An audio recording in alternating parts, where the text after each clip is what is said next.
ওকে, so আমরা photo electric ইফেক্টটা পড়ছিলাম। ফটো ইলেকট্রিক ইফেক্ট পড়ার পরে ওইটা রিলেটেড যে ম্যাথগুলো ছিল সেগুলো আমরা করছিলাম। সো এখান থেকে অ্যাকচুয়ালি আইনস্টাইনের যে ইকুয়েশন, সেই ইকুয়েশনের সাহায্যে ম্যাথগুলো করা। সো এই ম্যাথটা আমরা ডিটেলসে করছিলাম। এরপরে এই ম্যাথটা তোমাদেরকে করতে বলছিলাম। প্রদীপ, তুমি আমাদের করে পাঠাইছিলে, আমি দেখছি। হ্যাঁ, তোমার ম্যাথগুলো হয়েছে। ঠিক আছে, থ্যাংক ইউ। তারপরে ওকে স্যার। অন্য যারা করো নাই তাদেরকে বলবো যে করে নিতে। আমি আর ক্লাসে করাচ্ছি না, কারণ যেহেতু এটা অলরেডি এই সূত্রগুলো সবকিছু আলোচনা করা হয়েছে। আমি তোমাদেরকে করতে বলছিলাম। প্রদীপ ছাড়া আর কেউ কি করছো? এই ম্যাথটা তোমাদের করতে বলছিলাম।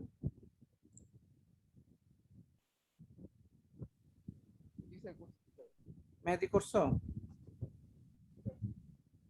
আচ্ছা, ঠিক আছে। আর কে করছো? শাফিন ইসলাম স্যার নিজুম। করছি। কে বললা করছি? তরিকুল? জি স্যার, জি স্যার। শাফিন ইসলাম নিজুম, তুমি বলো করছো? না স্যার, আমি করি নাই স্যার। আমি এই উইক ফুফাতো বোনের বিয়েতে এর জন্য একটু ব্যস্ত হয়ে পড়ছি স্যার। খুব করতে হবে। আগের ক্লাসটা আমি করতে পারিনি এখন পর্যন্ত। Present ছিলাম ঠিক স্যার। আছে, করে নিতে হবে। হ্যাঁ, করে নিতে হবে। জি স্যার, আমি আচ্ছা, তো করবো। যারা সবাই করার চেষ্টা করবা। না পারলে তারপরে প্রদীপ বা মেহেদির কাছ থেকে হেল্প নেবা। ওরা করছে, আমি প্রদীপেরটা দেখছি, ওটা হয়েছে।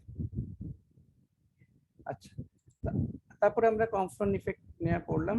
কম্পন ইফেক্টের আমরা পুরা ডিটেইলস পিকচারটা আমরা আলোচনা করছিলাম। একটু শর্টলি যদি বলি, কম্পন ইফেক্টটা ছিল একটা স্থির ইলেকট্রন থাকে। ওই ইলেকট্রনকে যখন এর উপর যখন লাইট এসে পড়ে, লাইট মানে হচ্ছে আসলে কি, ইনসিডেন্ট ফোটন। ফোটন বা আলো এসে পড়লে ইলেকট্রনের উপর যখন ধাক্কা খায়, একটার দিকে ধাক্কা খায়, দুইটা দুদিকে চলে যায়। ইলেকট্রন এদিকে চলে আসলো, আর ওই আলোটা ধাক্কা খেয়ে ওই দিকে চলে গেল। ওইটাকে আমরা স্ক্যাটার্ড ফোটন বলি, আর ওটাকে স্ক্যাটার্ড ইলেকট্রন বলি, মানে বিক্ষিপ্ত আর কি।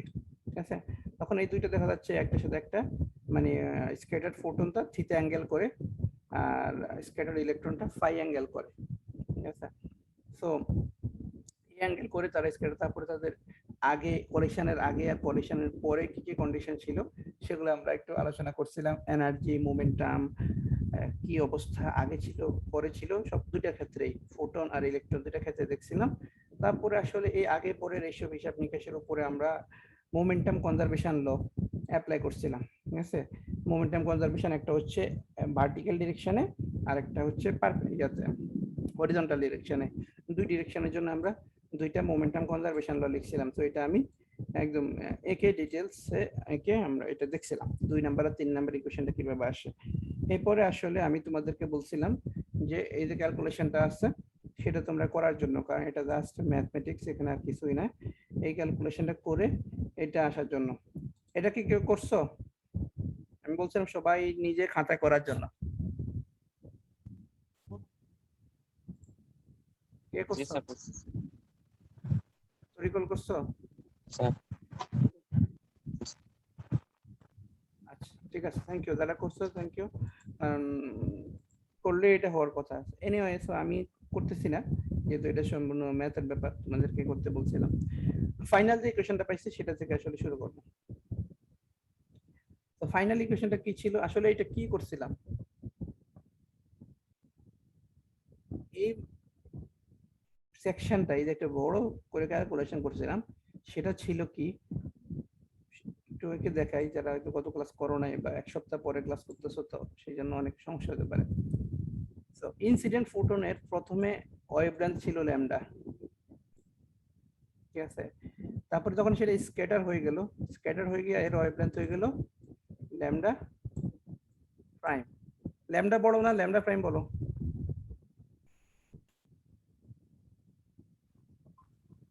স্যার ল্যামডা বড় স্যার।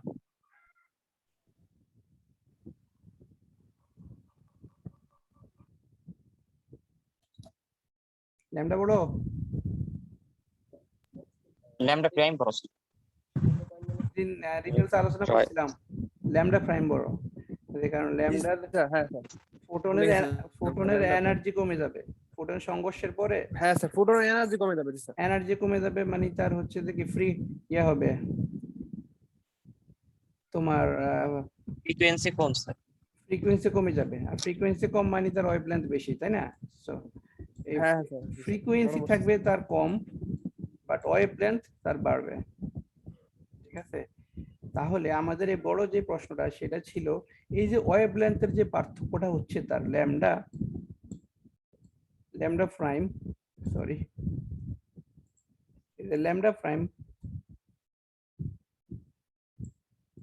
মাইনাস ল্যামডা, এটার মান বের করা। ঠিক আছে, এটার মান বের করা যে ওয়েভলেন্থের যে চেঞ্জটা ল্যামডা প্রাইম মাইনাস ল্যামডা সমান কত হয়। সো এটা প্লাঙ্কস কনস্ট্যান্টের সাহায্যে একটা ক্যালকুলেশন করে আমরা বের করছিলাম। সো এই ওয়েভলেন্থের পার্থক্যটা ক্যালকুলেশন করার পরে দেখা গেল যে এরকম হয়, দেখছো lambda prime minus lambda, lambda prime বড় দেখে lambda prime minus lambda, h by MEC 1 minus cos theta, এই ইকুয়েশনটা আসছে। সো এখানে h হচ্ছে প্লাঙ্কস কনস্ট্যান্ট, me হচ্ছে ইলেকট্রনের ভর, ইলেকট্রনের ভর, আর c হচ্ছে লাইট ভেলোসিটি। ঠিক আছে, আলোর বেগ, ঠিক আছে, যে আলোটা এসে পড়ছিল সেটা 1 মাইনাস cos থিটা। থিটা কার কার মধ্যকার অ্যাঙ্গেল? থিটা হচ্ছে আমার অ্যাঙ্গেল হচ্ছে ফোটনের অ্যাঙ্গেলটা, এই ডাইরেক্ট ডিরেকশনের সাথে ফোটনের অ্যাঙ্গেলটা থিটা। এটা একটু খেয়াল রাখতে হবে, মানে প্যাচ লাগে সবসময় থিটা আর ফাইয়ের মধ্যে কোনটা অ্যাঙ্গেল মানে কার। ঠিক আছে, অনেকে থিটারে ইলেকট্রনের অ্যাঙ্গেল ধরে ফেলে, তো তখন দেখা যাচ্ছে যে ক্যালকুলেশন আর মিলবে না। তো মনে রাখতে হবে থিটাটা হচ্ছে ফোটনের অ্যাঙ্গেল আর ফাই হচ্ছে ইলেকট্রনের, এটা মনে রাখতে হবে। তুমি ওকে, তুমি ক্যালকুলেশন করার সময় তুমি এখানেও ফাই এখানেও থিটা দিয়ে মানে উল্টায়ও করতে পারো, সেক্ষেত্রে তোমার ইকুয়েশনটা উল্টা আসবে, কিন্তু মনে রাখতে হবে আর কি যে কোথায় তোমার কোন অ্যাঙ্গেলটা তুমি ইউজ করা হয়েছে। মানে কথাটা বলার মূল অর্থ হচ্ছে যে ওইরকম কোনো ধারাবান্ধা নিয়ম নাই আর কি যে তুমি এটাকে থিটাই ধরতে হবে এটাকে ফাইয়ে ধরতে হবে। তুমি এখানে এক্স ওয়াই বা অন্য যে কোনো লেটারও ধরতে পারো, অসুবিধা নাই, কিন্তু তোমার আলটিমেটলি এখানে যে এসে যেটা আসবে সেটা খেয়াল রাখতে হবে, সেটা তোমার ওই যেটা তুমি ফোটনের অ্যাঙ্গেল ধরছো সেটা আসছে কিনা। তো আমাদের ফোটনের অ্যাঙ্গেল ছিল থিটা, সেই থিটা আসছে। তাহলে এইটা ছিল ওয়েভলেন্থের যে পার্থক্যটা সেটা। এখানে একটা ইম্পর্টেন্ট টার্ম হচ্ছে এই যে h/MEC, এটাকে বলা হচ্ছে কম্পটন ওয়েভলেন্থ, এই টার্মটাকে বলা হয় কম্পটন ওয়েভলেন্থ। ঠিক আছে, তাহলে এই টার্মে দেখো, এই টার্মে সব তিনটা টার্মই কনস্ট্যান্ট না? তিনটাই কনস্ট্যান্ট, তাই না? প্লাঙ্কস h যেটা প্লাঙ্কের ধ্রুবক সেটাও কনস্ট্যান্ট, me ইলেকট্রনের ভর সেটাও কনস্ট্যান্ট, আলোর বেগ সেটাও কনস্ট্যান্ট। তাহলে এই পুরো টার্মটা একটা কনস্ট্যান্ট, এই কনস্ট্যান্ট মানটাকে বলা হয় কম্পটন ওয়েভলেন্থ। আর এই কনস্ট্যান্টের মানটা কত সেটা আমরা একটু পরেই দেখব। ঠিক আছে, এরপর হচ্ছে kinetic energy of the recoil electron. Recoil মানে যে ইলেকট্রনটা থেকে যায় সেই ইলেকট্রনটার কাইনেটিক এনার্জি কত, এটা আমরা বাদ দিলাম, একটু বড় ক্যালকুলেশন, এটা আপাতত করতেছি না।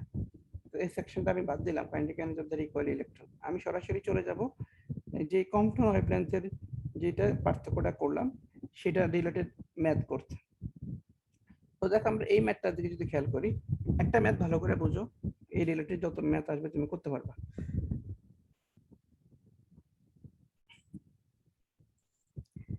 X-rays of wavelength 10 picometer are scattered from a target. X-ray, ওখানে আমাদের কম্পটন ওয়েভলেন্থ ছিল লাইট, আর এখানে লাইটের জায়গায় শুধু X-ray প্লেস করা হয়েছে। তাহলে X-ray ওয়েভলেন্থ দেওয়া আছে, দ্যাট মিন্স শুরুর ওয়েভলেন্থ, তাই না? শুরুর ওয়েভলেন্থ, দ্যাট মিন্স এটা আমার কি ল্যামডা দেওয়া আছে ফ্রম এ টার্গেট। হ্যাঁ, একটা টার্গেট থেকে সেটা স্ক্যাটার্ড হলো, টার্গেটটা আমার ইলেকট্রন। তারপরে আসি এ নাম্বারে আমাকে কি বের করতে হবে? Find the wavelength of X-ray scattered through 45 degree. 45 degree অ্যাঙ্গেলে সেটা স্ক্যাটার্ড হইলে তার ওয়েভলেন্থটা কত হবে? তার মানে পরের ওয়েভলেন্থটা জানতে যাচ্ছে, তাই না? ল্যামডা প্রাইম করতে বলছে, কন্ডিশনটা কি? যখন সেটা 45 ডিগ্রি অ্যাঙ্গেলে তোমার স্ক্যাটার হবে।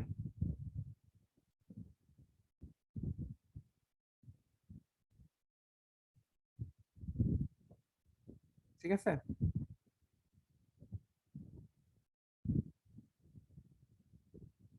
ম্যাথটা বোঝা গেছে না? তাহলে এখানে এই যে অ্যাঙ্গেলটা আমাদের আগের ইকুয়েশন অনুযায়ী, মানে আমাদের আগের ফিগারটা যদি ছোট করে এখানে একটু ড্র করি তাহলে একটু সুবিধা হবে। তাহলে এটা ছিল আমাদের লাইট, এখানে এই আলোচনা এই ম্যাথের জন্য আমাদের সেটা এক্স রে, এটা ছিল আমাদের ইলেকট্রন।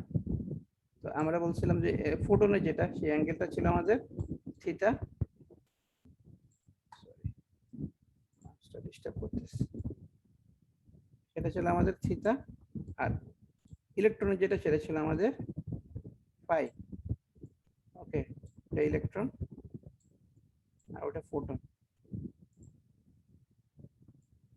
এইচ নিউ দিলাম এনার্জি। আচ্ছা, তাহলে এখন আমাদের বলছে এটা ল্যামডা বের করতে, তার অ্যাঙ্গেল 45 ডিগ্রি দিছে, তার মানে এই অ্যাঙ্গেলটা 45 ডিগ্রি দিছে, তাই না? জি স্যার। তাহলে আমরা যে আগের যে সূত্রটা দেখে আসলাম, সূত্রটা কি দেখে আসলাম? Lambda prime minus lambda H by M is 1 minus কি ছিল, cos থিটা ছিল, তাই না? কি ছিল এখানে, এই যে এটা কথা বলতেছে cos থিটা, তাই না? জি স্যার। তাহলে আমাদের এখানে এই ম্যাথে একটু ইয়ে হয়েছে, এখানে তোমরা যেহেতু ফিগারের সাথে মিল করে যদি করতে চাও তাহলে এখানে ফাই দিবা না, এখানে থিটা দাও, ফিগারের সাথে মিল করে করো। আচ্ছা, ফাই দিলেও সমস্যা নাই, এখানে যেভাবে করছে, কারণ এটা তো আর ফিগার নতুন করে ফিগার না আঁকে, এটা একটা ইন্ডিপেন্ডেন্ট ম্যাথ, ওইটা আর ওইটার উপর ডিপেন্ড করে না। বাট আমরা যদি আগেরটার সাথে মিল রেখে পড়া আগাইতে চাই তাহলে আমরা এখানে থিটা লিখতে পারি, থিটা সমান 45 ডিগ্রি, ঠিক আছে?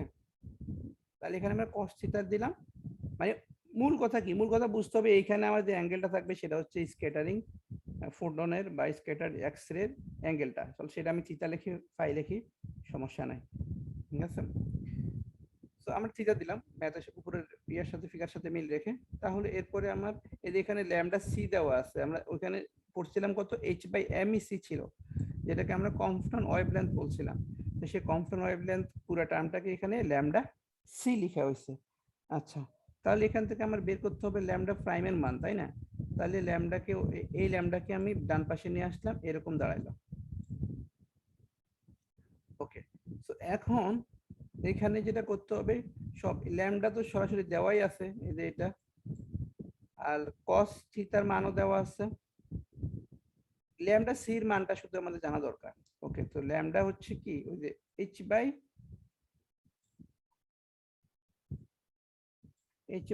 m ইসি, এখানে যদি সবগুলা তুমি মান বসাও তাহলে সেটা হবে আসলে 2.45। ইভেন তুমি এটা সরাসরি সবগুলা মান বসায় করতে পারো তুমি এটা, ইয়া। ওকে, সো এটা হবে এত 2.45, তাহলে তুমি এখানে 2.45 বসাবা, 1 মাইনাস cos 45 ডিগ্রি যদি বিয়োগ করো, মানে 1 মাইনাস cos 45 ডিগ্রি করলে এটা হবে, তারপরে ল্যামডা সির মানটা বসাও, বসালে দেখবে যে ক্যালকুলেশন করলে এটা চলে আসে, জাস্ট সিম্পল ক্যালকুলেশন, আর কিছুই না, শুধু ল্যামডা সির মানটা এই যে এইটা বসাইতে হবে, ঠিক আছে? তাহলে এটা কম্পন ওয়েভলেন্থ। তো ভাইবাতে প্রশ্ন আসতে পারে, হ্যাঁ কম্পন ওয়েভলেন্থ এই টার্মটা কি, বা কম্পন ওয়েভলেন্থের মান কত? এবার আমরা 2 নম্বর ম্যাথ আসি, বি তে আসি। বি কি বলছে, find the maximum wavelength present in the x-race, maximum wavelength present in the scattered x-race. ওই স্ক্যাটার্ড এক্স-রেস যেটা ওয়েভলেন্থ ল্যামডা প্রাইম বলছে, তার ম্যাক্সিমাম মানটা বের করতে। তো এক নম্বরে আমরা শুধু তার ওই ওয়েভলেন্থটা বের করলাম, ওকে 45 ডিগ্রি অ্যাঙ্গেলে যখন সে স্ক্যাটার হলো তার অ্যাঙ্গেলটা বের করলাম। 2 নম্বরে আমাকে বলছে এই যে ল্যামডা প্রাইমের মানটা ম্যাক্সিমাম কত হবে, সেই ম্যাক্সিমাম অ্যাঙ্গেলটা বের করে, সরি ম্যাক্সিমাম ওয়েভলেন্থটা বের করার জন্য, ঠিক আছে? তো দুইটাতেই ওয়েভলেন্থ বের করতেছি, একটাতে জাস্ট 45 ডিগ্রি অ্যাঙ্গেলে স্ক্যাটারিং এর জন্য বের করলাম, আর বি নাম্বারে ম্যাক্সিমাম ভ্যালু কত সেই ম্যাক্সিমামটা বের করলাম। তো সেটা কিভাবে, ওকে সো এখানে cos 90 ডিগ্রি করতে হবে স্যার। হ্যাঁ এখানে যেটা খেয়াল করতে হবে, আমাদের এই ইকুয়েশনটা থেকে শুরু করতে হবে। তো এটাই তো আমাদের মূল ইকুয়েশন, না সরি এটা মূল ইকুয়েশন না, মূল ইকুয়েশন হচ্ছে আমাদের এটা, ঠিক আছে? তাহলে এটা যদি আমাদের মূল ইকুয়েশন হয়, তাহলে যেহেতু ল্যামডা প্রাইমের ম্যাক্সিমাম মান বের করতে বলছে, তাই না? তার ল্যামডা প্রাইমের ম্যাক্সিমাম মান কখন হবে সেটা আমাদেরকে খেয়াল করতে হবে ডান পাশ থেকে। তো ডান পাশে ল্যামডা সি কনস্ট্যান্ট, তো এটা নিয়ে আমাদের কিছু করার নাই। ওয়ানও কনস্ট্যান্ট, চিন্তা করতে হবে শুধু এই কজ ফাই যেটা সেটা বা কস থিটা, অসুবিধা নাই। সেটার মান যখন ম্যাক্সিমাম হবে তখনই আসলে ল্যামডার প্রাইমের মানটা ম্যাক্সিমাম হবে। সেটার মান যদি মিনিমাম হয় তখন ল্যামডা প্রাইমের মানও মিনিমাম হবে। তাহলে কজ ফাই এর সর্বোচ্চ মান কত? স্যার 1 স্যার, সর্বোচ্চ মান 0 ডিগ্রিতে স্যার 1 আসবে স্যার, তখন হচ্ছে সব সর্বনিম্ন মান আসবে, আর 90 ডিগ্রিতে স্যার 0 আসবে, তখন ম্যাক্সিমাম। ওকে, এখানে একটা ব্যাপার খেয়াল করতে হবে, তোমার টার্গেট কি, কোন কন্ডিশনে ল্যামডা প্রাইমের মানটা ম্যাক্সিমাম হবে, তাই না? এটা তো আমাদের টার্গেট। ওকে, সো এখানে আমার cos ফাই, শুধু cos ফাই যদি চিন্তা করি তো cos ফাই সর্বোচ্চ মান তো 1, তাই না? তাহলে 1 - 1 সেটা তো শূন্য হয়ে যায়, তাই না? তাহলে আলটিমেটলি ল্যামডা প্রাইমের ওইটা আসলে মিনিমাম হয়ে যায়। তাহলে চিন্তা করতে হবে cos ফাই এর সর্বনিম্ন মান কোনটা সেটা, যেমন cos ফাই সর্বনিম্ন মান হচ্ছে -1, তখন 1 - 1 যদি হবে তখন সেটা হয়ে যাবে 2, তখনই আমার এই টার্মটা কত হয়ে যাবে, 2 হয়ে যাবে। আর সেই ক্ষেত্রে আমার ল্যামডা প্রাইমের মানটা ম্যাক্সিমাম হবে, তাই না? বোঝা গেছে কিনা?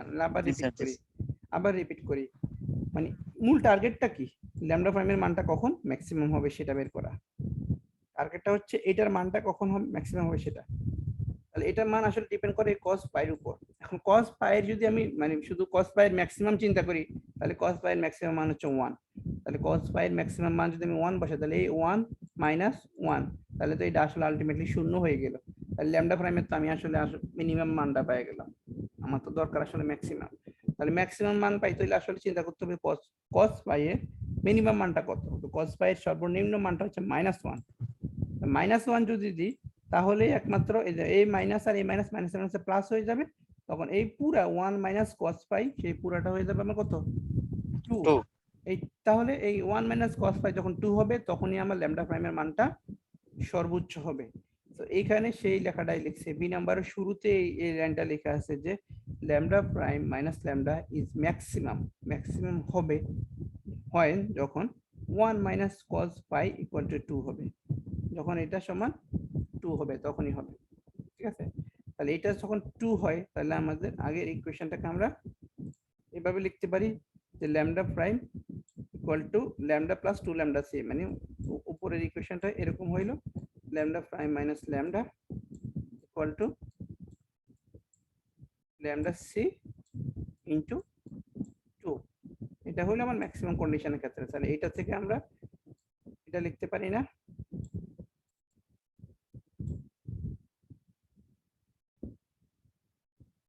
তাই না? লিখতে পারি তো? জি স্যার। তারপরে তো এটা তো আর ইজি, সব মানে দেওয়া আছে। ল্যামডার মান তো আগেই দেওয়া আছে 10, আর 2 ইনটু ল্যামডা সি, ল্যামডা সির মান তো আগেই বলছি 2.45। 2.45 আর 2 তে গুণ করলে আসলে 4.9 হয়, তাহলে এটা হবে आंसर।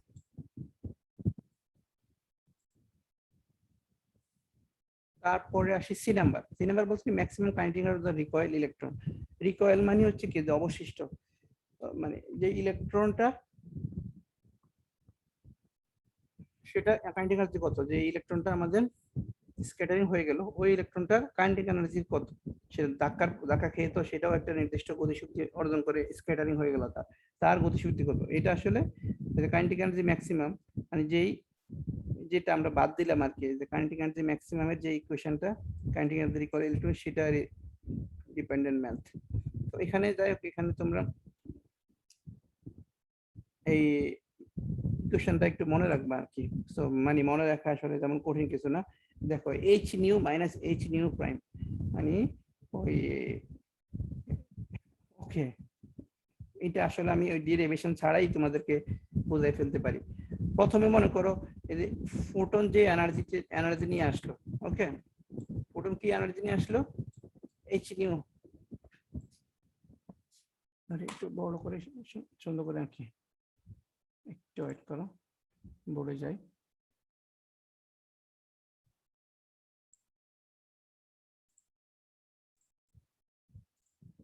তো আমাদের কি হয়েছিল কাহিনী, ফোটন ফোটন একটা নির্দিষ্ট পরিমাণ এনার্জি নিয়ে আসলো, ইলেকট্রনকে ধাক্কা দিয়ে ইলেকট্রন এদিকে চলে আসলো, আর ওই অন্য ফোটনটা সেই স্ক্যাটার হয়ে ওইদিকে চলে গেল।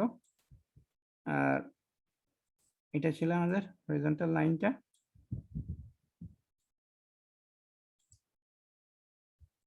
অ্যাঙ্গেল ছিল থিটা পাই। এনিওয়ে, সো এখন আমরা টার্গেট কি, এই যে এডি কয়েল যে ইলেকট্রন, এই ইলেকট্রনটার এনার্জি বের করতে যাচ্ছি, কাইনেটিক এনার্জি। ঠিক আছে, এটা আমাদের মূল টার্গেট, এটার ইকুয়েশন আমরা জানতে যাচ্ছি, আমাদের ম্যাথটা এটাই। ওকে, তাহলে এখন এই ফোটনটার এনার্জি কত ছিল, ইনসিডেন্ট ফোটন এইচ নিউ। ঠিক আছে, সংঘর্ষের পরে তার এনার্জি ছিল এইচ নিউ প্রাইম, তাই না, মনে আছে না?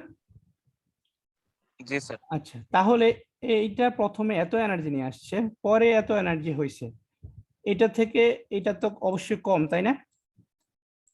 এটা বেশি, এটা কম। কম কেন? কারণ এই ফোটনটা তার একটা নির্দিষ্ট অংশ এই ইলেকট্রনকে দিয়ে দিছে, তাই তো? আচ্ছা, তাহলে সে ইলেকট্রনের এনার্জিটা আসলে কি হবে,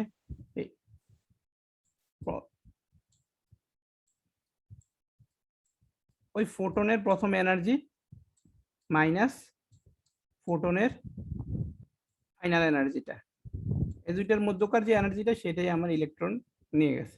তাহলে এটাকে ইলেকট্রনের এনার্জির ইকুয়েশন লিখতে পারি না আমরা? তো ওখানে ওইটাই স্যার, লিখেছে, লিখতে পারি। তো ওখানে আমাদের এটাই লেখা হয়েছে, আর কিছুই না। ঠিক আছে, H nu minus H nu prime, আর নিউ হচ্ছে কি ফ্রিকোয়েন্সি, আমরা জানি আমরা 1/λ লিখতে পারি, c/λ অ্যাকচুয়ালি ফ্রিকোয়েন্সিকে আমরা c/λ লিখতে পারি, ওই যে v = f λ সেই ইকুয়েশন থেকে, এটা আমরা ক্যালকুলেশনও দেখাইছিলাম। তাহলে এটা এই মিউ সমান আমি লিখতে পারি c/λ, এই মিউ প্রাইম সমান লিখতে পারি c/λ প্রাইম। এই দুইটা এখানে বসানোর পরে সিটাকে কমন নেওয়া হয়েছে, সি কে কমন নিয়ে বাইরে লেখা হয়েছে, আর এটা লেখা হয়েছে। তাহলে এখানে তো হয়ে গেল আমাদের এইচ সি দুইটি তো কনস্ট্যান্ট, সেটা আমরা জানি। ল্যামডা তো সরাসরি দেওয়াই আছে 10 ম্যাথে, আর ল্যামডা প্রাইম হচ্ছে যে আমার 2 নম্বর ম্যাথে যেটা আমরা বের করছি সেটা ম্যাক্সিমাম। বিকজ ম্যাক্সিমাম ল্যামডা প্রাইমটা কেন ইউজ করলাম, কারণ প্রথমটাও তো ল্যামডা প্রাইমে বের করছিলাম, প্রথমটা তো ল্যামডা প্রাইম বের করছিলাম, দ্বিতীয়টা তো ল্যামডা প্রাইম বের করছিলাম, কিন্তু এখানে আমি 2 নাম্বারটা বের ইউজ করছি, বিকজ বলছে যে ম্যাক্সিমামের ক্ষেত্রে ম্যাক্সিমাম ইলেকট্রনের এনার্জিটা বের করতে, সেজন্য আমরা ম্যাক্সিমাম ফোটন ওয়েভলেন্থ যেটা ম্যাক্সিমামের কন্ডিশনটা আমরা ইউজ করছি। ঠিক আছে, 14.9 ইউজ করা হয়েছে, এই যে 14.9 ইউজ করছি। ঠিক আছে, তাহলে এখানে ক্যালকুলেশন করার পরে যেটা আসবে সেটা জুলে আসবে, নরমালি এনার্জির ইয়েটা জুলে আসবে, ওইটাকে তুমি ইলেকট্রন ভোল্ট বা কিলো ইলেকট্রন ভোল্ট সেটাতে কনভার্ট করে নিতে পারো, বা জুলে রেখে দিলেও সমস্যা নাই, জুলে রেখে দিলেও হবে। একটা ইম্পর্টেন্ট ম্যাথ মোটামুটি। সো মেইনলি আমার এই কোশ্চেনটা ভালো করে বুঝতে হবে আর কি, এখান থেকে তোমার যে কোনো ভাবে কোশ্চেন আসতে পারে। হ্যাঁ, যে টার্মগুলো ভালো করে বুঝতে হবে, কোন অ্যাঙ্গেল তুমি কি ধরতেছো, কম্পন ওয়েভলেন্থের মান কত, এই যে এগুলো নিয়ে খুব প্রশ্ন হয়। হ্যাঁ, যে ওই সংঘর্ষের আগে পরে কন্ডিশন গুলা, লাইটের ওয়েভলেন্থ কে কমে গেল না বেড়ে গেল, ফ্রিকোয়েন্সি কমে গেল না বেড়ে গেল, এনার্জির কি কন্ডিশন হয়, ইলেকট্রনের কি কন্ডিশন হয়, এগুলো নিয়ে মানে প্রচুর কোশ্চেন হয়। সো গত ক্লাসে আমরা এই পিকচারটা একদম ডিটেইলস পড়ছিলাম। সো বলতে পারো যে কম্পন ওয়েভলেন্থ রিলেটেড ভাইবার যে কোশ্চেন সেটা গত ক্লাসের লেকচারটা খুব ভালো করে দেখতে হবে। আচ্ছা, সো আমাদের মোটামুটি কম্পন ওয়েভলেন্থ এখানে শেষ করলাম আমরা। তো এরপরে আসলে আমরা এখানে আরেকটা ম্যাথ আছে, একই রকম ম্যাথ, ওয়েভলেন্থ দেওয়া আছে, অ্যাঙ্গেল দেওয়া আছে, একদম আগের ম্যাথটাই, স্ক্যাটার্ড এক্স রে ওয়েভলেন্থ বের করতে বলছে, energy of the scattered X ray photons energy বের করতে বলছে। তো ই প্রাইম, তো ই প্রাইম সমান কি, এইচ নিউ প্রাইম আমরা জানি, আর নিউ প্রাইম সমান কি, c/λ প্রাইম। তো এখানেই তো তুমি ল্যামডা প্রাইম বের করে ফেলতেছো, তো সেই ল্যামডা প্রাইমটা তুমি এখানে ইউজ করবা। Kinetic energy of the scattered electrons, যেটা আমরা আগের ম্যাথে সি নাম্বারটা করলাম, the direction of the travel of the scattered electrons, scattered electrons এর ডিরেকশন বের করতে বলছে। তার মানে কি, ডিরেকশন বের করতে বলছে মানে আমি এখানে কি বের করব বলো তো, কে বলতে পারবা? হ্যাঁ হ্যাঁ, থিটা না, মানে ইলেকট্রনস তো ফাই আর কি, মানে আমাদের ফিগার অনুযায়ী ফাই মানটা বের করতে হবে। ইলেকট্রন, স্ক্যাটার ইলেকট্রন, ইলেকট্রনের ডিরেকশন বের করতে বলছে, তার মানে আমার ফাই মান বের করতে হবে, এই যে ফাই। তো তোমরা এই ফিগার সাথে মিল রেখে ইয়াগুলা লেখো, ম্যাথের ইকুয়েশন গুলা লেখো, তাহলে আর প্যাচ লাগবে না। এখানে সবই ঠিক আছে, তো শুধুমাত্র স্যার ফাইয়ের মানটা স্যার কোন ইকুয়েশন থেকে বের করবো? ওখানে তো স্যার ইকুয়েশন আমরা থিটার মান, এইখানে এটা একটা ফোটনের স্যার অ্যাঙ্গেল বসাচ্ছি ওখানে, মানে ইকুয়েশনটাই তো ফোটনের অ্যাঙ্গেল আছে, হ্যাঁ, কিন্তু ফাইয়ের অ্যাঙ্গেল তো নেই স্যার। এইটাই বলতে পারো অ্যাসাইনমেন্ট, ঠিক আছে? তুমি যদি থিটা বের করতে পারো, তুমি ফাইও বের করতে পারবা হিসাব করে। একটা হিসাব আছে, মাথা খাটাইতে হবে একটু, বুঝছো? জি স্যার, এই স্যার ফাই। একটু মাথা খাটাইতে হবে, একটু মাথা খাটাও, খুব ইন্টারেস্টিং, বুঝছো? খুবই ইন্টারেস্টিং, ঠিক আছে? একটু মাথা খাটাও, দেখবা পারবা। এনিওয়ে, সো এটা তোমরা করবা, বাট সি নাম্বার পর্যন্ত তো কোনো সমস্যাই নাই, বাট ডি নাম্বারে তুমি ভালো ধরছো, থ্যাংক ইউ, এই যে খেয়াল করছো তুমি যে এটা একটু চিন্তার ব্যাপার আছে, সো এটা করবা। আচ্ছা, এরপরে আমরা যাব রেডিও অ্যাক্টিভিটিতে। সো আজকে খুব বেশি যাব না, আচ্ছা রেডিও অ্যাক্টিভিটি লতে যাব না, বাট রেডিও অ্যাক্টিভিটিটা শুরু করি। আচ্ছা, সো রেডিও অ্যাক্টিভিটির বাংলা হচ্ছে কি? তেজস্ক্রিয়তা, ঠিক আছে? সো এটা একটা খুব ইম্পর্টেন্ট টপিক। এই টপিকগুলা মানে এখান থেকে সামনের দিকে যে টপিকগুলো, এগুলো আমার খুব পছন্দের টপিক, ঠিক আছে? সো আমি পড়াইতে ভালো লাগে আর কি। সো রেডিও অ্যাক্টিভিটি হচ্ছে বাংলা কি? তেজস্ক্রিয়তা। নরমালি তেজস্ক্রিয়তা বলতে তোমরা কি বুঝো? কোনো আইডিয়া আছে? ইন্টারমিডিয়েটে পড়ছো তোমরা কিন্তু, কেউ বলতে পারবা? জি স্যার, হ্যাঁ বলো তো কি, একেবারে হওয়া লাগবে তা না, জাস্ট আইডিয়াটা জানতে চাচ্ছি কি স্যার ওই concept? যে স্যার উচ্চ উচ্চ পরমাণু মানে উচ্চ পারমাণবিক সংখ্যাযুক্ত পরমাণু থেকে যে স্যার মানে বিভিন্ন স্যার রশ্মি নির্গত হতে থাকে, আলফা বিটা গামা ইত্যাদি রশ্মি নির্গত হতে থাকে, এই ঘটনাকে স্যার তেজস্ক্রিয়তা বলে স্যার। ওকে, ভেরি গুড তাজিম, তোমারটা হইছে। আর কেউ বলবা?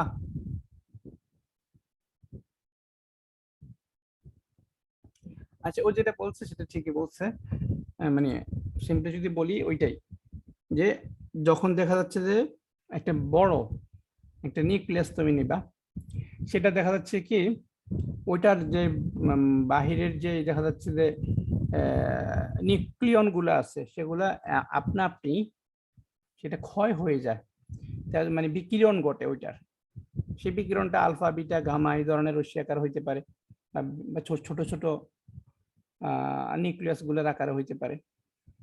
তাহলে এই ঘটনাটাকে আসলে তেজস্ক্রিয়তা বলে, ঠিক আছে? সো ডিটেলসে আসতেছি, তার আগে একটু বলে নিই, যেমন ইয়েতে যাই, বোর্ডে যাই, বোর্ড থেকে বলি। নর্মালি তোমাদের সাথে মনে আলোচনা করছিলাম যে ইয়াতে চার্জের আলোচনায়, চার্জ কিভাবে সৃষ্টি হয়, নিউক্লিয়াসের মধ্যে কিভাবে ওই কুলম্বস লটা ব্যর্থ, এইসব আলোচনা করছিলাম, মনে আছে? সেখানে বলছিলাম যে নিউক্লিয়াসের ভিতরে থাকে প্রোটন নিউট্রন, এরকম মনে আছে না? এগুলো বলছিলাম না? তো এটা যদি আমার একটা নিউট্রন হয়, এটার ভিতরে আছে প্রোটন, হ্যাঁ এটার ভিতরে থাকে প্রোটন আর নিউট্রন এই নিউক্লিয়াসের মধ্যে, ঠিক আছে? আর এই প্রোটন নিউট্রন দুইটাকে একত্রে বলে কি? নিউক্লিয়ন।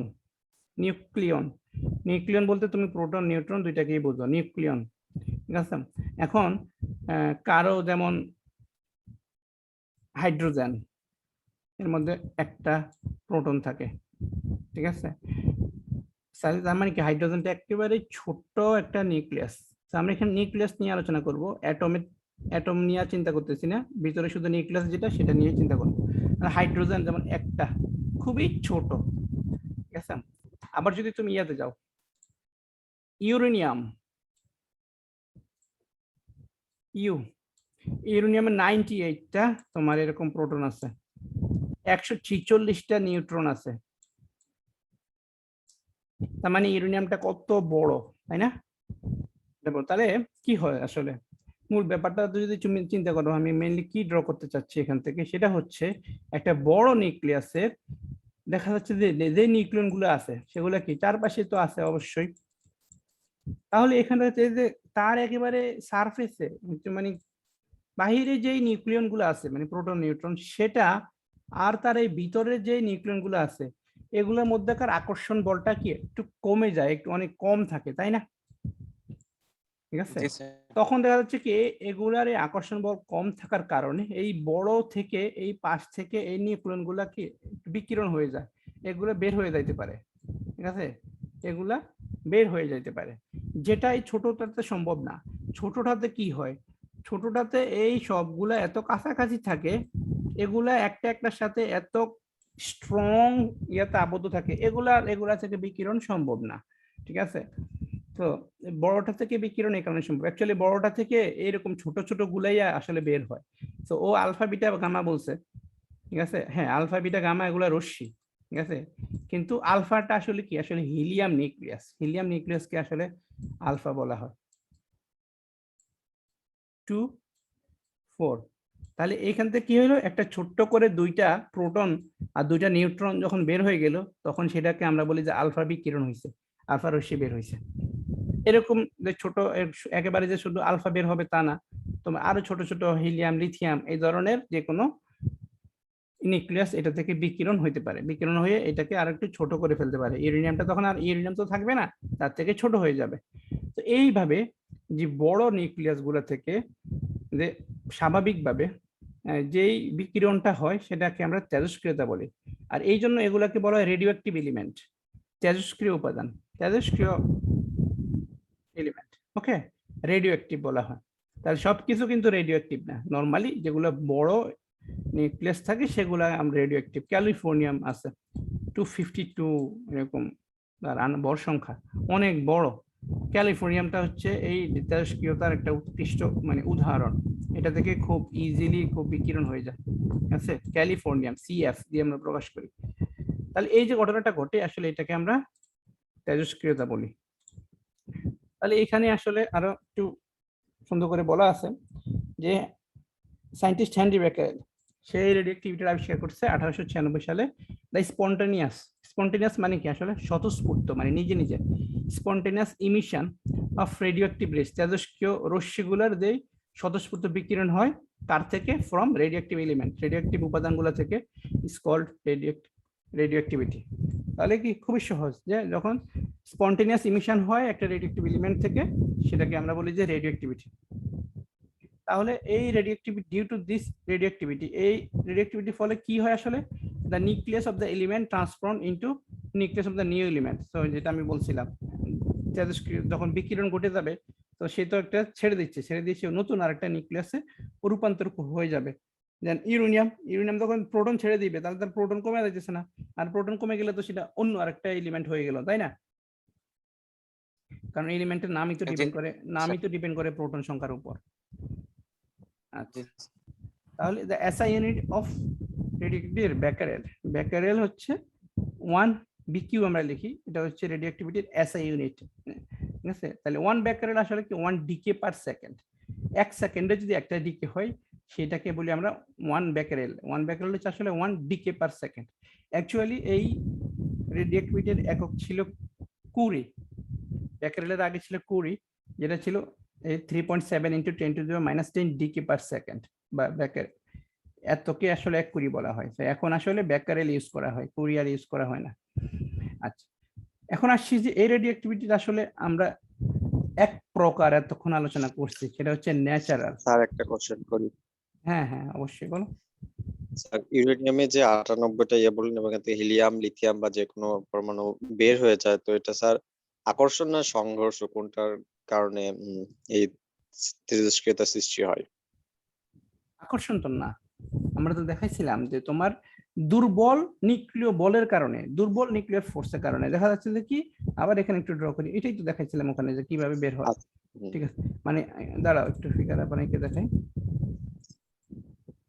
তেজস্ক্রিয়তাটা হয় আসলে কেন, যেমন দেখো এই বড় নিউক্লিয়াস আছে, তো বড় নিউক্লিয়াসের তোমার দেখা যাচ্ছে যে এই যে আচ্ছা, নিউক্লিয় সারফেসে বল থেকে টানার যে ক্ষমতা ওইটা অনেক কম হ্যাঁ থাকে, এই জন্য হ্যাঁ বাইরে থেকে ছিটকে চলে যায়। বাইরে থেকে, কারণ এগুলার এই আচ্ছা, সারফেসের এগুলার নিউক্লিয়ার ফোর্সটা অনেক দুর্বল থাকে আর কি এগুলোর তুলনায়, কাছাকাছি এগুলোর তুলনায়। তখন দেখা যাচ্ছে যে খুব হালকা ফোর্স, এটার মধ্যে কোনো একটা হালকা ফোর্স দিলেও খুব ইজিলি বের হয়ে যায়, এমনিতে নিজেও এগুলা বিকিরণ করে। তো যদি বলতে তেজস্ক্রিয়তা কেন হয় স্যার, সেটার আনসার হচ্ছে দুর্বল নিউক্লিয় বলের জন্য।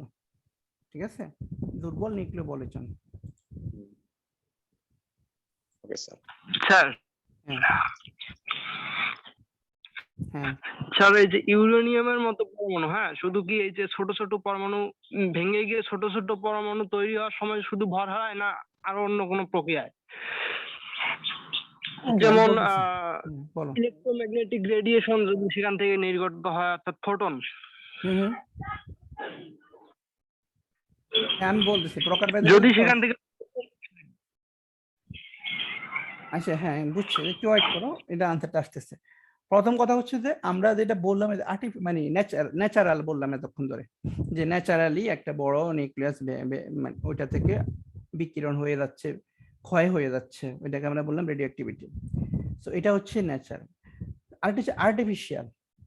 আর্টিফিশিয়াল কি, যে আমরা নিজেরাই দেখা যাচ্ছে কি যে ওকে ওরকম বড় নিউক্লিয়াস না, বা যেগুলা নিজে নিজে হয়ে যাচ্ছে ওগুলা না, এমনিতেই যে কোনো একটা নিউক্লিয়াসকে নিয়ে আমরা সেটা থেকে বিকিরণ করতে পারি, সেটাকে ভেঙে ফেলতে পারি, সেটা থেকে ছোট ছোট নিউক্লিয়াসে ক্ষয় করতে পারি। সেটা হচ্ছে আমাদের আর্টিফিশিয়াল, আর হচ্ছে ন্যাচারাল। সো ওই যে কি প্রশ্ন করলা, ইলেকট্রোম্যাগনেটিক রেডিয়েশনে কি জানি বললা। সো প্রথম কথা হচ্ছে যে তোমার যখন ডিকে হবে, সো ডিকে যখন হবে তখন সেইটা থেকে যে কোনো কিছু ডিকে হইতে পারে, যে কোনো রশ্মি ডিকে হইতে পারে, electromagnetic radiation, gamma radiation, beta radiation, যে কোনো রেডিয়েশন হইতে পারে, ডিপেন্ড অন তোমার পরিস্থিতির উপর। অনেক ডিকে আছে যেটা নিজে নিজে হচ্ছে, তখন সেটা তুমি পাইতে পারো ইলেকট্রোম্যাগনেটিক রেডিয়েশন। আবার কিছু কিছু রেডিয়েশন বা রেডিওঅ্যাক্টিভিটি হবে যেটা আমরা নিজেরা করব, তখন দেখা যাচ্ছে যে ইলেকট্রোম্যাগনেটিক রেডিয়েশনটা ওখান থেকে পাওয়া যাবে না। বাট ন্যাচারাল যেটা, সেটার ক্ষেত্রে ইলেকট্রোম্যাগনেটিক রেডিয়েশন ডিকে হইতেই পারে। আচ্ছা, তাহলে স্যার ইলেকট্রোম্যাগনেটিক রেডিয়েশন নির্গত হলে ভর হারাবে কোন পরমাণু, কোন নিউক্লিয়াস? হ্যাঁ, এখানে মানে ইলেকট্রোম্যাগনেটিক রেডিয়েশন হারালে বর হারাবে না। ঠিক আছে, বর হারাবে না, কারণ ইলেকট্রোম্যাগনেটিক রেডিয়েশনটা আসলে কি, ইলেকট্রোম্যাগনেটিক রেডিয়েশনটা যে বলতেছো সেটা আসলে কি, সেটা বুঝো। সেটা তো তড়িৎচুম্বকীয় বিকিরণ। হ্যাঁ, তড়িৎচুম্বকীয় বিকিরণ, বাট সেটা বিকিরণ যে মানে জিনিসটা কি যাচ্ছে, তাহলে রেডিয়েশনটা কি হচ্ছে। ওকে, সো সেটা আসলে হ্যাঁ বলি। এবং চুম্বক ক্ষেত্রের মধ্যে মানে সমকোণে আর কি দুইটা যায়। হ্যাঁ বুঝছি, তুমি ঠিক আছে, তোমার আইডিয়া আছে। তো নরমালি যদি বরের চিন্তা করো, বর কমে না, ঠিক আছে, কারণ কি রেডিয়েশনের ক্ষেত্রে তোমার বর কমতেছে না, কারণ ইলেকট্রোম্যাগনেটিক রেডিয়েশন অ্যাকচুয়ালি লাইট, তো লাইটের কি ভর আছে? সো ওইটা জাস্ট একটা বিকিরণ হবে। তাহলে সূর্য থেকে যে আলো আসে স্যার, সূর্য তো কোন ক্রমাগত ভর হারাচ্ছে, তাহলে তো স্যার ইলেকট্রোম্যাগনেটিক রেডিয়েশন নির্গত হলে স্যার ভর হারায় কোনো বস্তু। ওকে, ঠিক আছে, সূর্য থেকে তো শুধু ইলেকট্রোম্যাগনেটিক রেডিয়েশন হচ্ছে না, সূর্য থেকে আরো বহু ধরনের রেডিয়েশন হচ্ছে, সেটা তো আরো বিশাল ব্যাপারে চলে গেল। সূর্য থেকে আরো বহু ধরনের বিকিরণ হচ্ছে, শুধু ইলেকট্রোম্যাগনেটিক রেডিয়েশন না। ঠিক আছে স্যার, এখানে হুম, আর কোনটা হচ্ছে, যেমন আলোর ক্ষেত্রে পড়ছিলাম ইলেকট্রোম্যাগনেটিক সূর্য থেকে, বা বাল্বের ক্ষেত্রে এটা তো ইলেকট্রোম্যাগনেটিক স্পেকট্রাম এবং রেডিয়েশনের ফলে এটা হ্যাঁ আলো যেটা আসে সূর্য থেকে, এখান থেকে কোনটা আসে? ওকে, সূর্য থেকে মেইনলি তোমার ফিউশন রিঅ্যাকশন হয় ওখানে। ঠিক আছে, তো এটা মানে আরো ডিটেলসে চলে যাওয়া হচ্ছে। ঠিক আছে, তো ওখানে তোমার দেখা যাচ্ছে কি মানে অনেক এটা বড় যখন হয় ফিউশন। হ্যাঁ ফিউশন হয়, নরমালি ফিউশন রিঅ্যাকশন হয়। ঠিক আছে, তো ফিউশন রিঅ্যাকশনে দেখা যাচ্ছে যে তোমার ওখান থেকে তোমার গামা রশ্মি, আলফা রশ্মি এগুলো বিকিরণ হইতে পারে। তারপরে দেখা যাচ্ছে যে আরো অনেক ধরনের বিকিরণ হইতে পারে। ঠিক আছে, শুধু ইলেকট্রোম্যাগনেটিক রেডিয়েশনটাই আমরা মেইনলি দেখি। ঠিক আছে, কারণ আমরা আলোটাই আমরা সূর্য থেকে মেইনলি দেখি, বাট এটা শুধু আলোই না। তো এখানে ক্রমাগত যে ভর হারাচ্ছে সেটা আসলে ইলেকট্রোম্যাগনেটিক রেডিয়েশনের জন্য না, বাট অন্যান্য এখানে ফ্যাক্টরগুলো আরো, যেমন গামা রশ্মি, তারপরে এখানে আসলে নিউক্লিয়ার রিঅ্যাকশনের আসলে বহু ব্যাপার চলে আসে, এত তো ডিটেলসে বলতে পারবো না। যেমন তোমার নিউক্লিয়ার ডিসইন্টিগ্রেশন বা এর থেকে শুরু করে আরো কিছু কিছু ব্যাপার এখানে তোমার থাকে। তো সেই ক্ষেত্রে সূর্যের ব্যাপারটা এটা একটা বিশাল ব্যাপার, ঠিক আছে। তো সূর্য নিয়ে সূর্যের যে মেকানিজম, সূর্য কেন বর হারাচ্ছে, শুধু যদি এটা বলো তাহলে এটা একটা বিশাল লেকচার লেগে যাবে, ঠিক আছে। তো এইখানে এত ডিটেলসে যাওয়া পসিবল না, শুধু একটু বলি আমাদের ক্ষেত্রে শুধু ডিকেতে তোমার যে কোনো রশ্মি ডিকে হইতে পারে, ঠিক আছে। ইউজুয়ালি আমরা যেগুলো নিয়ে আলোচনা করি সেটা হচ্ছে আলফা, বিটা, গামা। রশ্মি যদি আমরা বলি, মানে ডিকে রে যদি বলি, সেক্ষেত্রে আমরা শুধু আলফা, বিটা, গামা এগুলাই আলোচনা করা হয়। এছাড়া তোমার দিকের ক্ষেত্রে অন্য ছোট ছোট এলিমেন্ট গুলা, যেমন হাইড্রোজেন, হিলিয়াম, লিথিয়াম বা এই ধরনের জিনিসপত্র, ছোট ছোট এলিমেন্ট গুলাও ডিকে হয়। সো সেগুলো তো এলিমেন্ট ডিকে হইলো, বাট যদি রশ্মি বলো, রে বলো, তাহলে আলফা, বিটা, গামা এগুলাই আলোচনা হয়, ঠিক আছে। সো আচ্ছা স্যার, E = mc স্কয়ার, এটা কি স্যার ভর শক্তিতে রূপান্তরিত হয়? আর ভর শক্তিতে রূপান্তরিত হওয়ার ব্যাপারটা কি আসলে স্যার? মানে ভর থেকে তো শক্তি হয়, আর ইলেকট্রোম্যাগনেটিক রেডিয়েশন তো একটা শক্তি স্যার। হ্যাঁ, ইলেকট্রোম্যাগনেটিক রেডিয়েশন তো অবশ্যই শক্তি, তরঙ্গ ইলেকট্রোম্যাগনেটিক রেডিয়েশন তরঙ্গ। স্যার ভরে তো তাহলে তার একটা ক্ষুদ্র অংশ ইলেকট্রোম্যাগনেটিক রেডিয়েশন, তাহলে সেটার কেন স্যার ভর থাকবে না? অত্যন্ত ক্ষুদ্র হলেও তো স্যার একটু ভর থাকবে। আচ্ছা ঠিক আছে, এখানে তোমার ওকে দাঁড়াও, নরমালি E = mc স্কয়ার তো বললাম। তো E = mc স্কয়ার সূত্রটা কি করে? ভর শক্তিতে রূপান্তর করে। মানে তোমার যে কোনো একটা বস্তুর ভর আছে মানে কি, সেটা শক্তিতে রূপান্তর করা যাচ্ছে। যেমন তোমার আমার ভর আছে, তো আমাদের একটা নির্দিষ্ট শক্তিতে আছে, আর যদি mc তোমার c স্কয়ার দিয়ে গুণ করি তাহলে আমি এনার্জি পাই। তো এখন ইলেকট্রোম্যাগনেটিক রেডিয়েশনের ক্ষেত্রে তোমার ভরটা কত?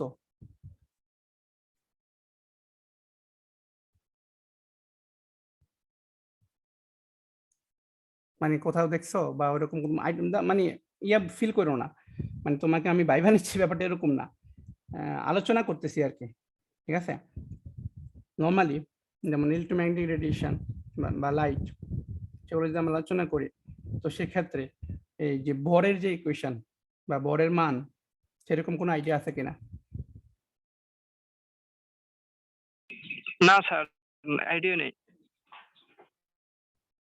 আচ্ছা, so normally E = mc square সূত্র বললা তো। তো E = mc স্কয়ার হচ্ছে কি, তোমার যে ভর আছে সেই ভরকে আমরা শক্তিতে রূপান্তর করতে পারি। আমরা আসলে আমাদেরও এই যে আলোচনায় বা আমিও আমার সামনের আলোচনায় E = mc স্কয়ারের এই ব্যাপারটা আনবো, ঠিক আছে, ভর শক্তিতে রূপান্তরের ব্যাপারটা। তো যার ভর আছে তাকে আমরা শক্তিতে রূপান্তর করতে পারি।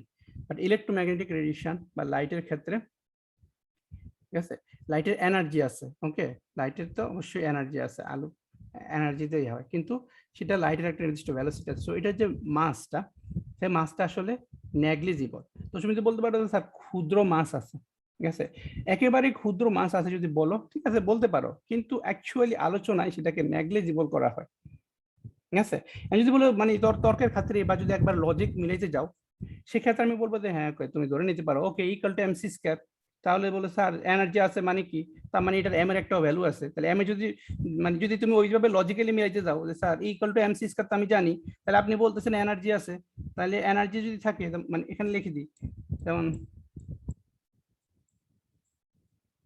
ওকে।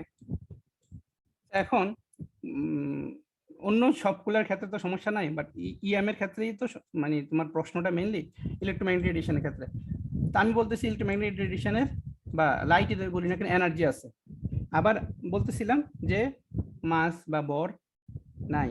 তাহলে যদি ভর যদি না থাকে, তাহলে এম যদি শূন্য হয়, তাহলে তো আসলে এই পুরো টার্মটাই শূন্য হয়ে যাওয়ার কথা, তাই না? আসলে তো তা না। জি স্যার।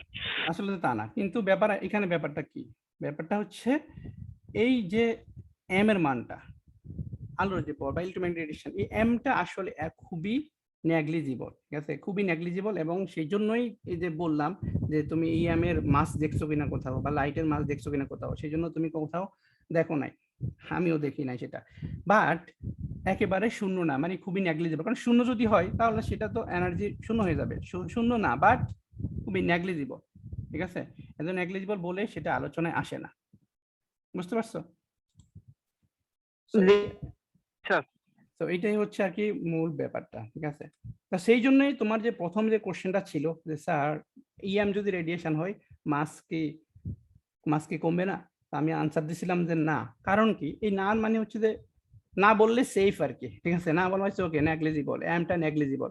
ঠিক আছে, তো সেই জন্য না বলছি। বাট যদি এই যে যেহেতু আলোচনা করলাম, সেই আলোচনাতে দেখে আসলো যে ওকে মাস নেগলিজিবল, এই কারণে সেটা খুব কম, জিরো বলে না, খুবই কম বলে সেটা আমরা নেগলেক্ট করি। তাহলে স্যার ফোটনের ভর এখন আবিষ্কার হয়নি?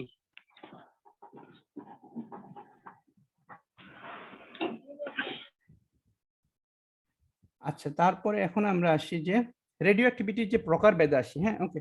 তো রেডিও অ্যাক্টিভিটির যে প্রকারভেদ হচ্ছে কি, একটা বললাম যে এতক্ষণ যেটা আমরা এই যে এতক্ষণ যেটা আলোচনা করলাম সেটা ছিল আমাদের ন্যাচারাল। ঠিক আছে, যে ন্যাচারাল, কিন্তু আমরা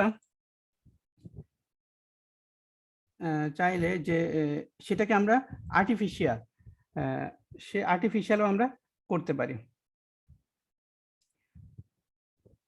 একজন কি প্রশ্ন করলা যে কিছু একটা ফোটনের ভর কি জানি মনে প্রশ্ন করছিল নাকি একজন? স্যার সে বলছে ফুটনের ভর এখন আবিষ্কার করা হয়নি। ও আচ্ছা, ফোটনের ভর না, ফোটনে তোমার থিওরিটিক্যাল ভ্যালু হয়েছে 0, সত্য কথা যেটা। ঠিক আছে, বারবারই বলতেছিলাম যে ওই যে মানে নেগলিজিবল মানে কি, মানে থিওরিটিক্যালি সেটা একদম 0 কাছাকাছি, কিন্তু এক্সপেরিমেন্টাল ভ্যালু আছে খুবই নেগলিজিবল। ঠিক আছে, তো গুগল গাইডে দেখো, যে দেখবা যে খুবই নেগলিজিবল একটা ভ্যালু দেওয়া আছে। আর থিওরিটিক্যালি সেটাকে মোটামুটি 0 বলা হয়, বাট এক্সপেরিমেন্টালি যখন এটাকে ডিটারমাইন করা হয়েছে খুবই নেগলিজিবল একটা ভ্যালু আছে। ঠিক আছে, তো বাইর যে করা হয় না, যে ফোটনের ভর যে বাইর করা হয় না তা না, ওই যে তোমার এনার্জি থেকে ক্যালকুলেট করে তুমি এনার্জি যদি বের করতে পারো তাহলে তো তুমি ওই equal to MC square simply বললে তাইলে ওইখান থেকে তুমি মাস বের করে ফেলতে পারো, তাই না? সো এক্সপেরিমেন্টালি তোমার ভ্যালুটা বের করা হয়েছে, কিন্তু থিওরিটিক্যালি সেটাকে 0ই বিবেচনা করা হয়। আচ্ছা, ঠিক আছে, আপনি আগে তরঙ্গের দুইটা ধর্ম আছে স্যার, একটা কণা ধর্ম, একটা হচ্ছে তরঙ্গ ধর্ম। পার্টিকেল ধর্ম, তরঙ্গ ধর্ম, আর একটা হচ্ছে যে পার্টিকেল ধর্ম। হ্যাঁ, কেন? সেটা সেটা তো অন্য আলোচনায় চলে গেল। ওই যে কণা ধর্মের, যখন আমরা কণা ধর্ম নিয়ে আলোচনা করবো তখন তো স্যার ভরের বিষয়টা আবশ্যক। হ্যাঁ, তো ভরের ব্যাপারে আবশ্যক হইলে ভর তো বলতেছি না যে ভর একেবারে নাই। ঠিক আছে, স্যার সেটা হচ্ছে dual nature of light. gravity- শুনো শুনো শুনো, মানে ক্লাসের সময় তো আর বেশি নাই, একটু বলি। ডুয়েল নেচার অফ লাইট, লাইটের যেই মানে দুই প্রকারের বিহেভ, ডুয়েল নেচার, একটা ওয়েভ আকারে কাজ করে, একটা পার্টিকেল আকারে কাজ করে। ঠিক আছে, সো ওইটা একটু পড়ে দেখো। ভরের আলোচনা ওইখানে তেমন নাই। তুমি ভরের আলোচনা, ফোটনের ভরের নিয়ে আলোচনা বা আলোর ভর নিয়ে আলোচনা দেখবা না কোথাও এরকম কোনো তোমার আলোচনা ইফেক্ট ফেলতে। কারণ কি, বারবারে বলতেছি তোমাকে, কারণ এটা হচ্ছে থিওরিটিক্যালি বলা হচ্ছে 0 এবং এক্সপেরিমেন্টালি যে ভ্যালুটা পাওয়া গেছে সেটা একটা প্রায় নেগলিজিবল। সেই জন্য তোমার যদি পার্টিকেল নেচারও যদি পড়ো তুমি, ঠিক আছে, যে বললা যে স্যার যখন পার্টিকেল ধরবো আমরা ওয়েভটাকে তখন তো ভর চিন্তা করতে হবে না, ওইখানেও দেখবা তোমার ভরের আলোচনা আসবে না। ওই পার্টিকেল নেচারটা তোমার প্রমাণ করা হয়েছে অন্য তোমার প্রক্রিয়াগুলোর মাধ্যমে। ঠিক আছে, তো তুমি যদি যাও দেখবা যে কিছু কিছু ফেনোমেনা আছে, যেমন ইন্টারফারেন্স, ঠিক আছে, বা ডিফ্র্যাকশন, যেগুলো তোমাকে প্রমাণ করবে যে তোমার আলো হচ্ছে তোমার ওয়েভ। আবার কিছু কিছু ফেনোমেনা আছে, ঠিক আছে, যেগুলো তোমাকে প্রমাণ করবে আলো হচ্ছে পার্টিকেল। ঠিক আছে, ওই তোমার তো প্রশ্ন হচ্ছে পার্টিকেল যখন তখন ভরের আলোচনা আসবে না। পার্টিকেল যখন দেখবা সেই আলোচনা দেখো ওখানে ভরের ব্যাপার আসে না, স্ক্যাটারিং এর ব্যাপার বা এনার্জি ট্রান্সফারের ব্যাপার ওইগুলো আসে, যেগুলো থেকে আমরা বুঝি যে আলো একটা পার্টিকেল হিসেবেও কাজ করে। ঠিক আছে, সো ডুয়েল নেচার অফ লাইটটা একটু পড়ে দেখো। ঠিক আছে, বা ইউটিউবে ভিডিও দেখো, ঠিক আছে দরকার হলে আমরা পরে আবার ডিসকাসও করতে পারবো, সমস্যা নেই। ঠিক আছে, ওকে স্যার। আচ্ছা ঠিক আছে, রেডিও অ্যাক্টিভিটি নিয়ে আগাই। সো রেডিও অ্যাক্টিভিটি হচ্ছে কি ন্যাচারাল আর আর্টিফিশিয়াল। ন্যাচারাল তো বললামে, আর্টিফিশিয়ালটা হচ্ছে কি যে আমরা ল্যাবের মধ্যে বড় বড় নিউক্লিয়ার ল্যাবরেটরি আছে যেগুলাতে আমরা নিউক্লিয়ার রিয়াকশন ঘটাতে পারি। একটা বড় একটা নিউক্লিয়াস নিতে পারি, ওইটাকে খুব ছোট্ট একটা দিয়ে খুব জোরে আমরা মানে ধাক্কা দিতে পারি, বোম্বার্ডিং করাতে পারি, সংঘর্ষ করাতে পারি আর কি, নিউক্লিয়ার রিয়াকশন করাতে পারি। তখন দেখা যাচ্ছে যে বড়টা ডিকে হইলো, বড়টা ডিকে হইয়া এরকম ছোট ছোট হয়ে গেল। তাহলে ওইটাও এক ধরনের রেডিও অ্যাক্টিভিটি, যেটাকে আমরা আর্টিফিশিয়াল রেডিও অ্যাক্টিভিটি বলি। ঠিক আছে, তাহলে একটা হলো ন্যাচারাল আর একটা আর্টিফিশিয়াল। ইউরেনিয়ামের ক্ষেত্রে যেমন বললেন দুর্বল হওয়ার কারণে বাইরে থেকে হয়তো বা ইয়েগুলো সোজা, আর্টিফিশিয়ালের ক্ষেত্রে এখানে যে নিউক্লিয়াস যদি সংঘর্ষ ঘটে সেক্ষেত্রে রেডিও অ্যাক্টিভিটিটা ক্রিয়েট হচ্ছে এরকম। হ্যাঁ, আর্টিফিশিয়ালের ক্ষেত্রে কি হয়, আর্টিফিশিয়ালের ক্ষেত্রে হয় তুমি একটা নির্দিষ্ট এনার্জি নিয়ে, একটা খুব হেভি একটা এনার্জি নিয়ে একটা শক্তভাবে আবদ্ধ হওয়া একটাকে তুমি যদি ধাক্কা দাও তাহলে ও ভেঙে চুরবে যাবে আর কি। ঠিক আছে, তুমি বাহির থেকে তাকে জোরে একটা বাড়ি দিতে আসছো, ব্যাপারটা এরকম আর কি। আচ্ছা, তাহলে সে ভেঙে যাবে। আর ন্যাচারালটা সে এমনিতেই হয়ে যাচ্ছে। ঠিক আছে, তো এই যে পারমাণবিক আর্টিফিশিয়ালের সরি আর্টিফিশিয়ালের ক্ষেত্রে যদি বড় কোনো ইউরেনিয়াম বা এরকম না হয় সেগুলো তো আপনার ন্যাচারালের মতো কাজ করবে, বাট আর্টিফিশিয়াল এখানে হ্যাঁ সেগুলো অন্যগুলো না তুমি হয়। তুমি ইউরেনিয়ামকে তুমি ল্যাবে নিয়ে আইসা ইউরেনিয়াম থেকেও তুমি আর্টিফিশিয়াল রেডিও অ্যাক্টিভিটি করতে পারবে। আমরা করছি, আমি আমার নিজের এক্সপেরিমেন্ট আছে, অভিজ্ঞতা আছে সেটা করা। স্যার পারমাণবিক চুল্লিতে তাহলে স্যার আর্টিফিশিয়াল ভাবে করা হয় নাকি অবশ্যই ইউরেনিয়াম নিয়ে স্যার? অবশ্যই। তুমি কি মনে করো ওখানে ন্যাচারালি হয়? ন্যাচারালি হইলে তো হঠাৎ করে দেখা যাচ্ছে যে স্যার ওখানে তো স্যার ইউরেনিয়ামই ব্যবহার করা হয় না। হ্যাঁ হ্যাঁ, ওখানে ন্যাচারাল তো হয় না। না না, দেখা যাচ্ছে যে ন্যাচারালি হইলে তো তোমার দেখা যাচ্ছে হঠাৎ করে এনার্জি প্রোডাকশন বন্ধ হয়ে যাবে, কারণ ন্যাচারালটা তো আর এটা সবসময় চলতে থাকবে না, তাই না? ন্যাচারালটা কি স্যার যেরকম এত দ্রুত তো হবে না, আমরা এত দ্রুত তো শক্তি পাবো না। না না, ন্যাচারালটা ওইরকম। ন্যাচারাল থেকে কি হয়, তোমার বাহিরের শেলের সারফেসের ওইগুলা যখন সেটা ক্ষয় হয়ে যাবে, নিউক্লিয়াসটা যখন আস্তে একটু ছোট হয়ে আসবে তখন সেটা স্টেবল হয়ে যায়, তখন আর সেটা আর ন্যাচারালি আর ডিকে করে না, সেটা একটা আর এটা তো স্যার অনেক সময়ের ব্যাপার নাকি স্যার? এটা তো ন্যাচারালটা তো অনেক সময়ের ব্যাপার মনে হয়। হ্যাঁ, ন্যাচারালটা অনেক সময়ের ব্যাপার। ন্যাচারালটা তোমার দেখা যাচ্ছে যে যেমন বিশেষ করে কিছু কিছু এগুলো আসলে অনেক কিছুর ইন্টারনাল স্ট্রাকচারের উপর ডিপেন্ড করে, বাট নরমালি একেবারে বড় হইলে ক্যালিফোর্নিয়াম ওইটা খুব ইজিলি তোমার ডিকে করে। ঠিক আছে, বাট ওই দেখা যাচ্ছে ওই ক্যালিফোর্নিয়ামও তোমার ডিকে করার পর সেটা তো ছোট হয়ে যাবে, তাই না? তো ছোট হয়ে যেটা হবে সেটা আর একটু স্টেবল হয়ে যাবে, সেই স্টেবল হয়ে গেলে সেটা আর তোমার ডিকে করতে পারবে না। ঠিক আছে, বাট অবশ্যই ন্যাচারাল যেটা সেটা তো স্লোলি হবে। হ্যাঁ বলো। ক্যালিফোর্নিয়া কি? ক্যালিফোর্নিয়াম সিএফ স্যার আমরা স্যার ক্যালিফোর্নিয়া কি?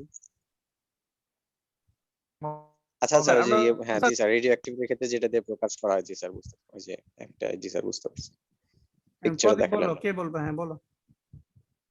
স্যার আচ্ছা স্যার আমরা স্যার এরকম ন্যাচারাল রিঅ্যাকশন কোথায় স্যার দেখতে পাই নরমালি স্যার প্রকৃতিতে? ন্যাচারাল রিঅ্যাকশন মানে প্রকৃতিতে এই যে মানে কিছু কিছু নরমালি তোমার এই ইউরেনিয়াম এটা ন্যাচারালি পাওয়া, যেমন ইউরেনিয়ামের মধ্যে কয়েকটা আইসোটোপ আছে। এখন আইসোটোপ মানে একটা ইউরেনিয়ামের ওই যে প্রোটন নিউট্রন সংখ্যার উপরে এগুলোকে আইসোটোপ বলে, তোমরা হয়তো পড়ছো, ভর সংখ্যা সমান হলে আইসোটোপ বলে। সে ইউরেনিয়ামের এরকম ইউরেনিয়ামের দুইটা খুব ইউজ করা হয়, একটা হচ্ছে ইউরেনিয়াম 235 আর একটা হচ্ছে ইউরেনিয়াম 238।